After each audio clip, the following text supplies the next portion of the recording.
আসসালামু আলাইকুম। গতকালকে আমরা যে ইনকিউবেটর মেশিনটি অর্ডার করেছিলাম, আলহামদুলিল্লাহ আজকে আমরা সেই ইনকিউবেটর মেশিনটি হাতে পেয়েছি দুপুর ১২টার দিকে।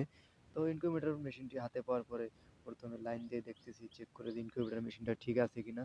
তো লাইন দেওয়ার পরে দেখি আলহামদুলিল্লাহ ইনকিউবেটর মেশিনটির ভিতরে একটি বাতি লাগিয়েছিলাম। তো সেই বাতিটি জ্বলে উঠেছে। তারপরে আমরা ইনকিউবেটর মেশিনটির কন্ট্রোলার যে মেশিনটা আছে ওইটা দেখতেছিলাম যে ঠিক আছে কিনা। তখন দেখি কন্ট্রোলার মেশিনের যে তাপটা ওঠানামা করতেছে। আলহামদুলিল্লাহ ঠিক আছে। আর নিচে ২ টা বাটাম ছিল। বাটাম ২ টার কি কাজ সেটা জানি না এখনো পর্যন্ত।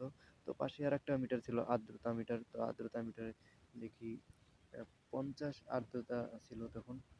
তো আর্দ্রতা কম না বেশি পরবর্তীতে জানা যাবে। ভিতরে মনে হয় লিখে দিয়েছে। তো আমরা যেহেতু তত বড় খামারি না, ছোটখাটো শুরু করেছি মাত্র। তাই ছোট একটা ইনকিউবেটরই এনেছি আমরা। এই ইনকিউবেটর মেশিনে কত ডিম দেওয়া যাবে এবং কত টাকা নিয়েছে ইনকিউবেটরটি সেইগুলো আমরা ভিডিওর শেষে বলে দেব। তো ইনকিউবেটর মেশিনের ঢাকনাটা তোলার পরে দেখতেছি ভিতরে আলহামদুলিল্লাহ অনেক জায়গা আছে এবং একটি কাগজ আছে, কাগজের মধ্যে কিছু লেখা আছে।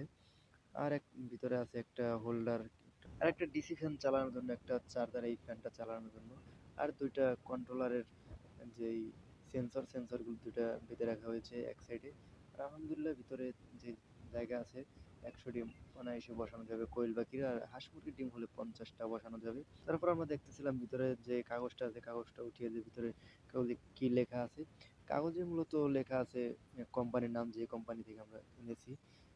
বরিশাল ইনকিউবেটর থেকে এনেছি সেই কোম্পানির নামটা, আর ভিতরে কিভাবে কি মেশিনটা পরিচালনা করব সেটাই লেখা আছে এই কাগজটার মধ্যে। আর এখন আমরা চেক করতেছিলাম যে মেশিনটা ঠিক আছে কিনা, সেন্সরগুলা যেহেতু কন্ট্রোলার লাগানো আছে এই মেশিনের মধ্যে, যে অটোমেটিক বন্ধ হবে আবার অটোমেটিক চালু হবে লাইট। তো সেই জন্য ঢাকনাটা দিয়ে ঢেকে দিয়েছি। ঢেকে দেওয়ার পরে দেখি তাপ উঠতেছে এবং আর্দ্রতা কমে গেছে। ৫০ ছিল, এখন ৪৯ হয়ে গেছে। দেখলাম ৩৭.৭ টেম্পারেচার ওঠার পরে মেশিনটা অটোমেটিক বন্ধ হয়ে গেল। এখন দেখি কত পয়েন্ট নিচে নামলে মেশিনটা আবার জ্বলে ওঠে। আর আমরা এই মেশিনটা কিনেছি হচ্ছে গিয়ে, যেহেতু ছোট মেশিনে ১০০ ডিম দেয়া যাবে কোয়েল পাখির এবং হাঁস মুরগি ৫০ টা। আগেই বলেছি আমরা ছোট খামারি, তত বড় খামারি না।